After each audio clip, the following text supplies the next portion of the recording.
Boa noite, pessoal. Hoje falaremos sobre um assunto muito legal, chamado corrosão. A corrosão, ela atinge basicamente os metais. Também pode atingir outros materiais, mas nesse caso trata-se da corrosão química. E hoje nós falaremos sobre a corrosão eletroquímica, que atinge os metais. Então, os metais, existem vários tipos, né, na natureza. Eles possuem diferentes características, inúmeros meios e modos de utilização, né? Nós, homens, utilizamos de várias formas para várias coisas. E esses metais, devido às suas diferenças, eles têm diferentes potenciais de oxidação. O ferro, por exemplo, é o metal mais utilizado no planeta.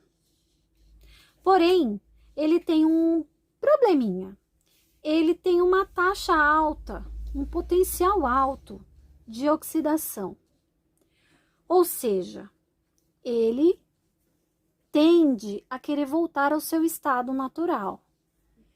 Então, ele sofre com a degradação do meio.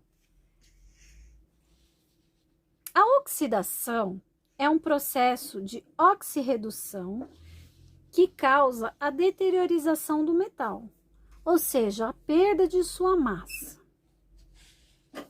A perda de massa, no caso da corrosão, é de fácil visualização, pois é característica estar acompanhada por uma camada alaranjada recobrindo as áreas oxidadas. Essa camada damos o nome de ferrugem. No desenho a seguir, podemos observar uma barra de ferro com uma gota de água airada por cima. Podemos observar que essa barra de ferro possui algumas impurezas, como todo metal, ou melhor, a maior parte dos metais. Nessa situação, é criada uma diferença de potenciais entre o ferro e as impurezas. E o que acontece? O ferro passa a perder elétrons para as impurezas.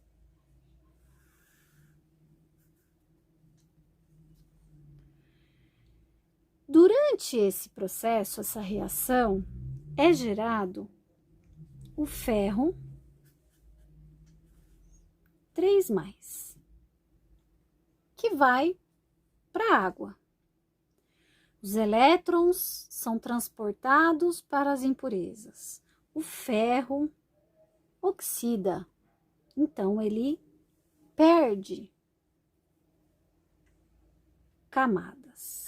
Ele vai perdendo massa.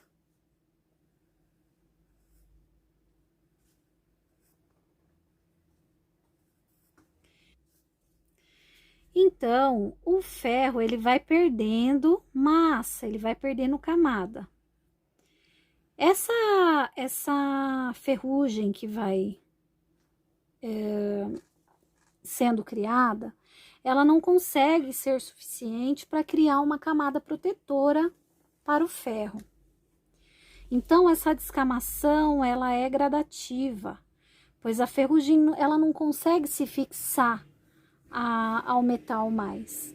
E esse metal, estando suscetível a intempéries, estando exposto em ambientes onde tenha ar e água, oxigênio e água, ele vai continuar seu processo de corrosão, ele vai continuar em degradação. Então, entendemos que se o ferro oxida, então ele é o ânodo. Se a impureza reduz, então ele é o cátodo. A impureza recebe o elétron. O ferro perde o elétron.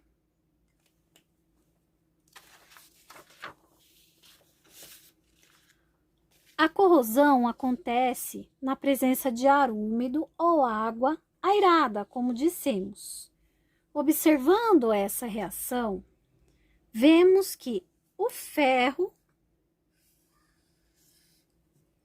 oxida, o oxigênio reduz, formando hidróxido de ferro 2.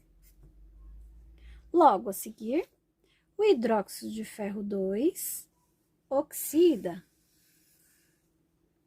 o oxigênio reduz, formando o óxido de ferro 3 triidratado, que nada mais é do que a ferrugem.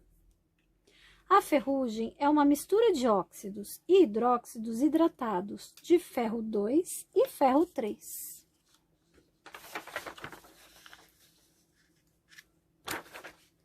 Falaremos agora dos processos de proteção.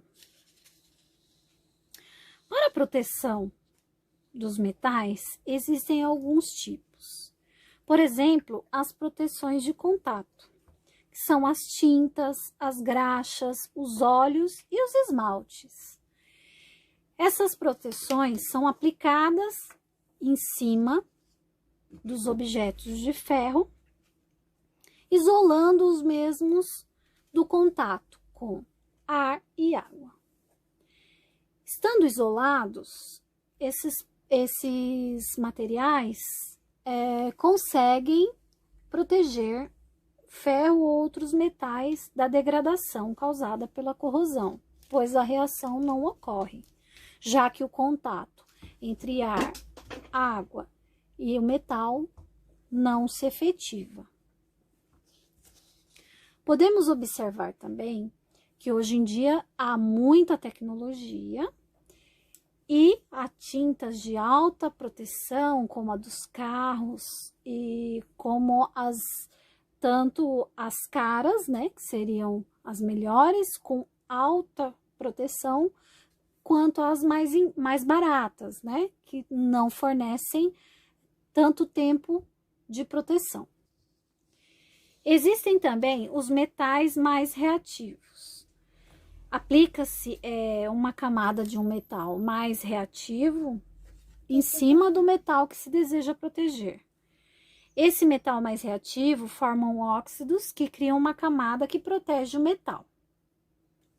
Além desse meio de proteção, também tem através dos metais mais resistentes à corrosão, que é o caso da folha de Flandres, um processo onde usa-se um metal mais resistente para recobrir o metal de maior oxidação. Exemplo, a lata, que é coberta por estanho por dentro e por fora, e isso barateia seu custo. E um exemplo é a lata, né, que é recoberta por estanho por dentro e por fora, o que impede o contato do seu conteúdo com a ferrugem, né?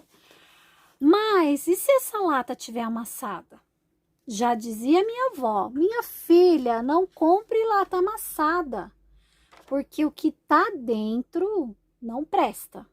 Então, por que não presta? Porque pode estar contaminado com óxidos de ferro 3 triidratado, que seria a ferrugem, né? Se essa camada protetora for rompida, naturalmente a corrosão vai acontecer.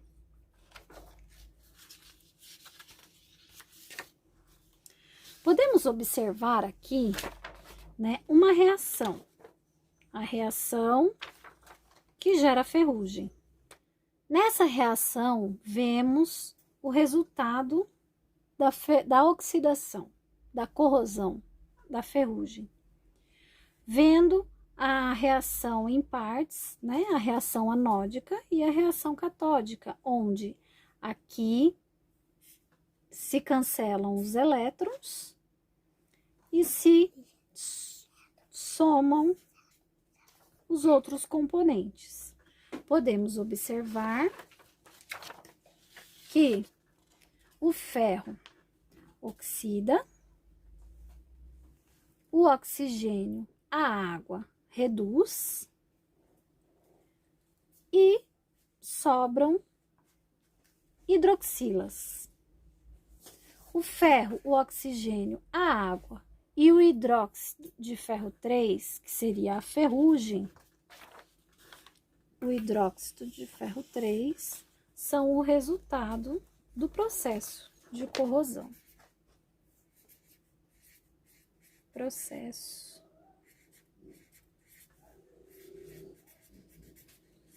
corrosivo.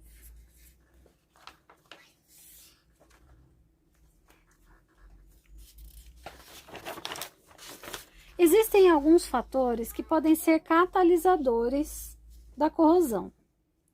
Por exemplo, o dióxido de carbono, o dióxido de enxofre, as bactérias e o sal. Substâncias ácidas deslocam o sentido da reação catódica da esquerda para a direita, aumentando a velocidade da condutibilidade elétrica nos polos. E isso é o que faz o aumento da corrosão. E isso é o que gera o aumento da corrosão. O metal de sacrifício também é uma maneira de proteção. Utiliza-se um metal com maior taxa de oxidação para proteger o metal desejado. Nessa condição, o metal de menor potencial de oxidação é protegido, pois o de maior potencial perderá elétrons, sofrendo oxidação e reduzindo a sua massa. O metal de sacrifício tem que ser substituído, pois ele sofrerá degradação. Observamos no desenho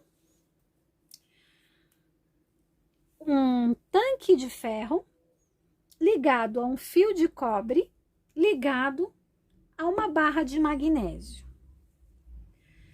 Aqui nesse esquema, observamos que o magnésio sofrerá oxidação, levando os elétrons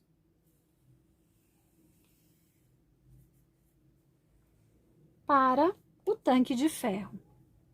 Nessa situação, o magnésio será o ânodo, ele oxidará, e o tanque de ferro será o cátodo, ele sofrerá redução, ele receberá os elétrons. Assim, ele manterá a sua estrutura, ele será preservado e o metal magnésio será sacrificado. Ele perderá massa. Conforme o tempo, ele perderá toda a sua massa. Por isso que o metal de sacrifício tem que ser substituído devido à degradação. Esse esquema também é chamado de proteção catódica e é um esquema de proteção, um esquema chamado metal de sacrifício. Então, temos também um caso curioso, o alumínio. O alumínio é da família 3A. Ele deveria perder elétrons facilmente. Porém, ele não perde esses elétrons tão facilmente. Vamos entender por quê. O alumínio, ele cria uma camada protetora. Ele reage com o oxigênio do ar. E ele impede que os agentes oxidantes entrem em contato com o metal e criem a degradação do mesmo. Mas aí você pergunta, e se eu pegar o alumínio e fizer um risco nele? E se eu causar um dano na sua superfície? O que acontece? Se você fizer isso, como muitas vezes podemos observar, até mesmo diariamente em todos os lares, porque todos temos panelas em casa e as panelas são de alumínio. Então, quando aquele seu primo chato rapa a colher no fundo da panela, por que que a panela não oxida? Por que que a panela não sofre corrosão? Ela não sofre corrosão porque imediatamente o alumínio reage com o oxigênio do ar e restabelece a sua camada de proteção. A essa camada de proteção damos o nome de passivação, porque ela passiva o processo de corrosão. Então, o alumínio realmente é um metal muito utilizado, nosso exemplo são as panelas. Ele é um metal muito paradoxal, né? Por sua capacidade de reagir com oxigênio e criar essa camada protetora, que impede os agentes oxidantes entrarem em contato com o metal. E assim, quando essa camada é rompida, ele naturalmente reage e a reconstitui. Aqui temos um outro exemplo, e esse daqui eu vou deixar como se fosse um quiz. Vamos dizer assim, vamos analisar a situação. Pegamos 3 tubos, colocamos pregos dentro em 3 situações diferentes. Por exemplo, o primeiro caso, colocamos água, colocamos os 3 pregos e tampamos. Observamos que aqui tem água, oxigênio e ferro. No segundo tubo, tubo B, colocamos água fervida, uma camada de óleo por cima, os 3 pregos e tampamos o tubo. No tubo C, terceiro tubo, colocamos um agente secante, os 3 pregos e tampamos o tubo. Vamos analisar em quais situações os pregos vão sofrer corrosão, vão oxidar, e em quais eles não vão. Bom, o primeiro caso a gente já viu, a gente já captou essa mensagem, já entendeu. Primeiro caso, temos a presença de água e oxigênio. Água, oxigênio e metal combinados? Sim. Primeiro caso, ocorrerá a corrosão. A vai sofrer corrosão. Segundo caso, temos a presença de água fervida, uma camada de óleo e os pregos. O que vocês acham? Esses pregos sofrerão corrosão? Posso já matar a curiosidade, já dizendo que não, pois falta um composto, falta um componente ali para a nossa reação acontecer. Falta o quê? O oxigênio. Só há a presença de água. O oxigênio foi retirado através da fervura. O óleo, ele sofre como um agente isolante, uma camada isolante. Então, ele não permite que o oxigênio que está acima daquela camada entre em contato com a água fervida e possibilite que a reação aconteça pelo fator de falta oxigênio nessa reação. No terceiro caso, vemos que existe um componente secante. No terceiro caso, no terceiro tubo, no tubo C, vemos que existe um agente secante, que é essa parte aqui do desenho. Esse agente secante, ele vai consumir toda a água. Então, não vai haver água, não vai haver corrosão. Vai faltar um componente para a nossa reação. E se falta um dos 3 componentes, não ocorre a oxidação, não ocorre a corrosão. Bom, gente, então, A, vai ocorrer a corrosão, B, não ocorrerá a corrosão, e C, também não ocorrerá a corrosão. Para finalizar, eu vou mostrar para vocês a tabelinha de potenciais de oxidação e redução. Essa tabelinha, várias literaturas temos, né? É só uma curiosidade que tem nela, que é assim, você sempre observa o potencial de redução e o de oxidação é inversamente o potencial de redução. Então, se o potencial de redução é mais 0,80, o de oxidação é menos 0,80. Se o potencial do cobre é mais 0,34, o de oxidação é menos 0,34. Então, toda vez que a gente for pensar num metal de sacrifício, temos que pensar no potencial de oxidação. Temos que colocar sempre o metal de sacrifício, o que tiver o maior potencial de oxidação em relação ao metal que a gente quer proteger.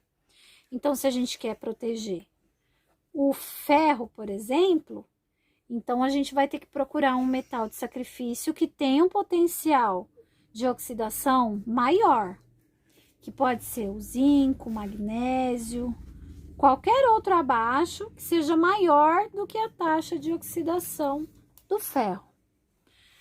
Bom, gente, espero ter sanado algumas dúvidas, espero ter ajudado e fica aí um grande beijo e obrigada por terem me acompanhado até aí.